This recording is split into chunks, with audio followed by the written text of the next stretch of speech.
তরুণ কুমারের জন্য সমস্ত ভারতবাসী কাঁদছে। তার কি দোষ ছিল? তার দোষ ছিল তার পরিবারে সবাই হামলা করছে, আর সেই হামলার প্রতিবাদ করতে গিয়ে তাকে নৃশংসভাবে মৃত্যুবরণ করতে হলো।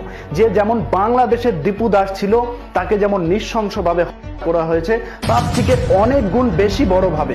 কেননা এটা ভাবুন, আপনার পরিবারের কোনো সদস্যকে আপনার চোখের সামনে যদি পিটিয়ে পিটিয়ে মারা হয়, যার পিতা রয়েছে, মাতা রয়েছে, ভাই বোন রয়েছে, পাড়া প্রতিবেশী রয়েছে, তাদের সবার চোখের সামনে, এর থেকে বড় নৃশংস মৃত্যু কি আর হতে পারে? তার কি দোষ ছিল? একটা সামান্য বাচ্চা মেয়ে হোলি খেলার দিন হোলি খেলছে, সে জানে না যে কে কোন ধর্ম, কি বিষয়, তার কাছে কিছুই জানা নেই, সম্পূর্ণ অজানা।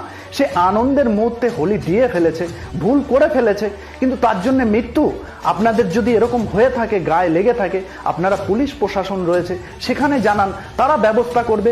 তাদের বাড়িতে ঢুকে এইভাবে নৃশংসভাবে অত্যাচার করে সবাইকে, প্রত্যেকজনকে, এবং এই যে তরতাজা যে যুবকটা প্রতিবাদ করেছে তাকে পিটিয়ে পিটিয়ে, রড দিয়ে, পাথর দিয়ে সমস্ত তার ক্ষত বিক্ষত করে হসপিটালে যেতে যেতে তার মৃত্যুবরণ করতে হয়েছে। তা এইভাবে যদি দেশে এটা কি হচ্ছে, মানে কি সমাজে আমাদের কি চলছে, আমরা কি বার্তা পাচ্ছি? যেহেতু একটাই কথা আছে হিন্দিভাষী, যে জিও আর জিনে দো, মানে বাঁচো আর বাঁচতে দাও। তাহলে বিষয়টা ছোট্ট একটা বিষয় নিয়ে আমরা যদি এত বড় করে তুলি, ছোট বিষয়, কেননা হোলির খেলা প্রত্যেকটা ধর্মের এক একটা উৎসব থাকে। এবার কে কোন জানে, তবু যে করেছে এটা তো সামান্য একটা বাচ্চা, এটা ভুল ভেবে তাকে তো মাফ করে দেওয়া উচিত ছিল। এইভাবে এর জন্য এরকম বড় সমস্ত ভারতবাসী আজ কাঁদছে।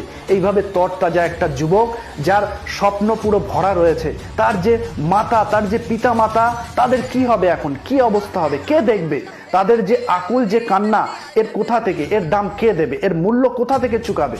তাই ভারত সরকারের কাছে অনুরোধ করব, যারাই এই জঘন্যতম কাণ্ডে যুক্ত রয়েছে তাদের কঠোর থেকে কঠোর সাজা দেওয়া হোক।